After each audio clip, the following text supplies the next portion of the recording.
आप देख रहे हैं एसपीएन 9 न्यूज। मैं हूं रोहित वर्मा। भारत में 2019 में वायु प्रदूषण से 16.7 लाख लोगों की मौत हुई है, जिनमें से 1 लाख से अधिक की उम्र 1 महीने से कम हुई है। अमेरिका के एक गैर सरकारी संगठन की तरफ से कराए गए अध्ययन में ये जानकारी सामने आई। स्टेट ऑफ ग्लोबल एयर 2020 के मुताबिक बुधवार को हेल्थ इन्फेक्ट्स इंस्टीट्यूट यानी HEI ने वायु प्रदूषण का दुनिया पर असर को लेकर एक रिपोर्ट जारी किया, जिसमें बताया गया कि भारत में स्वास्थ्य पर सबसे बड़ा खतरा वायु प्रदूषण का है। हेल्थ इन्फेक्ट इंस्टीट्यूट की ओर से जारी रिपोर्ट के अनुसार बाहर और घर के अंदर लंबे समय तक वायु प्रदूषण के कारण स्ट्रोक, दिल का दौरा, डायबिटीज, फेफड़ों के कैंसर और जन्म के समय होने वाली बीमारियों आदि की चपेट में आकर साल 2019 में भारत में 16,67,000 लोगों की मौत हुई है। रिपोर्ट के अनुसार वायु प्रदूषण की वजह से साल 2019 में कुल 4,76,000 नवजात शिशुओं की मौत में से 1,16,000 मौतें भारत में हुई। रिपोर्ट में कहा गया, बाहरी एवं घर के अंदर पार्टिकुलेट मैटर प्रदूषण के कारण 2019 में नवजातों की महीने में मौत की संख्या 1,16,000 से अधिक थी। इन मौतों में से आधे से अधिक बाहरी वातावरण के PM 2.5 से जुड़ी हुई है और अन्य खाना बनाने में कोयला, लकड़ी, गोबर के इस्तेमाल के कारण होने वाली प्रदूषण से जुड़ी हुई है।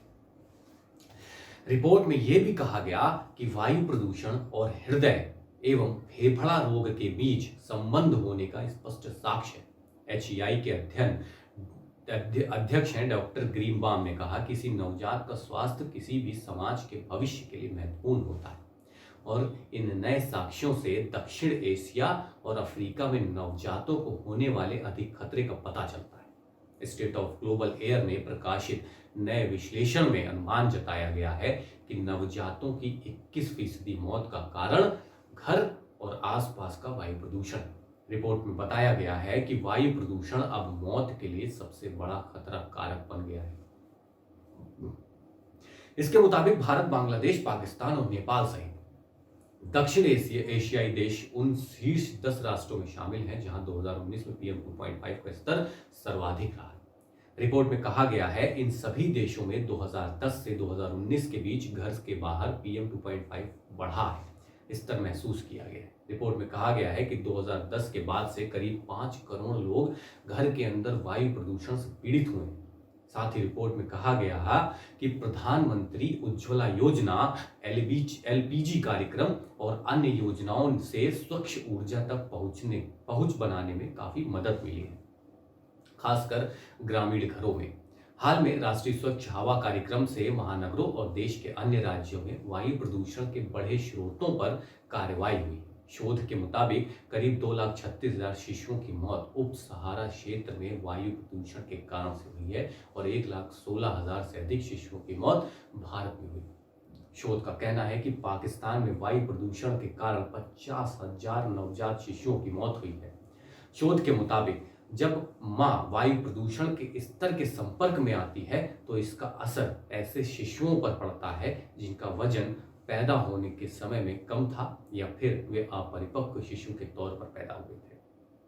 इससे न केवल जीवन के पहले महीने में शिशुओं के मरने का खतरा बढ़ जाता है, बल्कि अगर वे जीवित रह पाते हैं तो पूरे जीवन भर वायु प्रदूषण का नकारात्मक असर पड़ता है। हालांकि शोध में पाया गया है कि 64% मौतें घरेलू वायु प्रदूषण के कारण हुई। खास तौर पर दक्षिण एशिया में आसपास के प्रदूषण ने भी एक प्रमुख भूमिका निभाई। 50% नवजात शिशुओं की मृत्यु घर के बाहर के वायु प्रदूषण के संपर्क में आने से जुड़ी थी। शोध के मुताबिक वायु प्रदूषण के कारण 2019 में विश्व भर में 67 लाख लोगों की मौत हुई है। उच्च रक्तचाप, तंबाकू का सेवन और खराब आहार के बाद समय से पहले मौत का चौथा प्रमुख कारण वायु प्रदूषण। State of global air study के लेखकों का कहना है कि इंसान की सेहत पर पड़ने वाले नकारात्मक प्रभाव के बावजूद दुनिया के कई हिस्सों में वायु प्रदूषण को कम करने के लिए बहुत कम या ना के बराबर प्रगति हो रही है। इस शोध के मुताबिक भारत, पाकिस्तान, बांग्लादेश और नेपाल सहित दक्षिण एशियाई देश साल 2019 में PM 2.5 के उच्चतम स्तर के मामले में शीर्ष 10 में रहे। समय के साथ वायु प्रदूषण के संपर्क में आने से न केवल स्थायी स्वास्थ्य की स्थिति पैदा हो सकती है, बल्कि मौजूदा महामारी के बीच लोगों को कोविड-19 के प्रति अधिक संवेदनशील बना सकता है। इससे पहले एक अलग शोध में बताया गया था कि यूरोप में 8 में से 1 मौत का कारण वायु प्रदूषण है। यूरोपीय संघ के 27 देशों और ब्रिटेन को मिलाकर 2012 के आंकड़े देखने पर पता चलता है कि 6,30,000 मौतें किसी न किसी तरह से पर्यावरण से जुड़ी थी। खासकर बुजुर्गों और बच्चों की सेहत पर प्रदूषण का बड़ा असर देखा गया और इसे कैंसर और हृदय रोगों के लिए जिम्मेदार बताया गया था। दिल्ली की अगर बात करें, जहां वायु प्रदूषण खतरनाक स्तर पर पहुंच चुका है, तो दिल्ली में गुरुवार की सुबह वायु प्रदूषण का स्तर बहुत खराब श्रेणी में पहुंच गया। दिल्ली एनसीआर में सुबह में धुंध की मोटी चादर दिखी। नवभारत टाइम्स के मुताबिक दिल्ली एनसीआर में प्रदूषण का स्तर ज्यादा है। दिल्ली में वायु गुणवत्ता इंडेक्स 326, गुड़गांव में 305 और नोएडा में 311 है। तीनों जगहों पर हवा की गुणवत्ता बेहद खराब श्रेणी में। दिल्ली प्रदूषण कंट्रोल कमेटी के आंकड़ों के मुताबिक गुरुवार सुबह दिल्ली के आईटीयू में वायु गुणवत्ता सूचकांक 254 और पटपड़गंज में 246 दर्ज किया गया। दिल्ली में वायु गुणवत्ता खराब होने से आम लोगों को सांस लेने में दिक्कतों का सामना करना पड़ रहा है।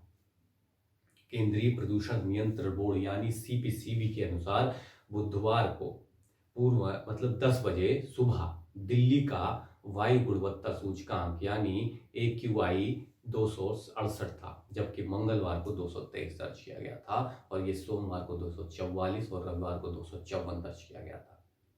आपको बता दूं कि 0 और 50 के बीच AQI को अच्छा, 51 और 100 के बीच संतोषजनक और 101 और 200 के बीच मध्यम और 201 और 300 के बीच खराब और 301 और 400 के बीच बहुत खराब और 400 से 500 के बीच गंभीर माना जाता है।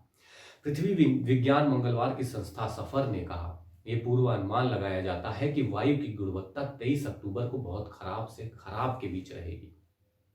सफर के अनुसार हरियाणा, पंजाब और आसपास के क्षेत्रों में मंगलवार को पराली जलाने की 849 घटनाएं हुई। सफर के अनुसार पराली जलाने का PM 2.5 के उत्सर्जन में आज 15% योगदान रहा। दिल्ली सरकार अपने प्रदूषण रोधी अभियान के प्रति जागरूकता फैलाने के लिए शहर में 250 पर्यावरण मार्शल तैनात करेगी। अब बात मैंने ये आपको खबर क्यों बताई, इसका कर लेते हैं। मैंने ये खबर आपको इसलिए बताई है क्योंकि कोविड-19 के साथ साथ इस वक्त देश सबसे बड़ी जो गंभीर समस्या है वायु प्रदूषण, उससे जूझ रहा है।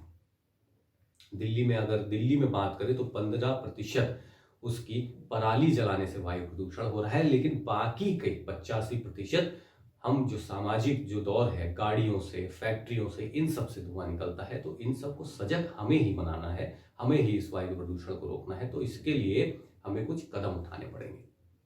अगर आपको ये वीडियो पसंद आई है तो इसे लाइक करें और कमेंट करके हमें जरूर बताएं। नमस्कार।